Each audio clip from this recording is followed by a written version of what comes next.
বাড়িতে যদি কখনো হুটহাট আত্মীয় চলে আসে তখন কিন্তু চটপট এই আলুর রেসিপিটা বানিয়ে নিতে পারবে। এটা বানানো কিন্তু ভীষণ সহজ পদ্ধতি, কিছুই না। গোটা কতক আলু আমি আগে থেকে কিন্তু সিদ্ধ করে রেখেছিলাম। তারপর তার উপর আমি দিয়ে দিয়েছি চিলি ফ্লেক্স, কাঁচা লঙ্কা, আদা, গরম মসলার গুঁড়ো এবং একটুখানি কর্নফ্লাওয়ার। আর তার উপর থেকে আমি দিয়ে দিয়েছি কিন্তু কাসুরি মেথি। ব্যাস ভালো করে এবার এটাকে আমি মিক্সড করে নেব।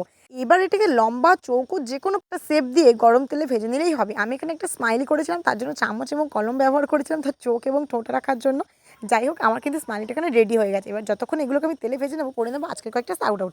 আমার স্টুডেন্ট কমেন্ট করে বলছে তার নামটা নেওয়ার জন্য, তার নাম হলো নওশিন। হ্যালো নওশিন। তারপরে আরেকজন কমেন্ট করে বলছে মহিমা দাস দিদির নাম। তো তিনি আমাকে বলছেন, বোন তোমার বাড়ি কোথায়? তুমি তো খুব ভালো রান্না করতে পারো। দিদি আমার বাড়ি Diamond Harbour. Thank you so much.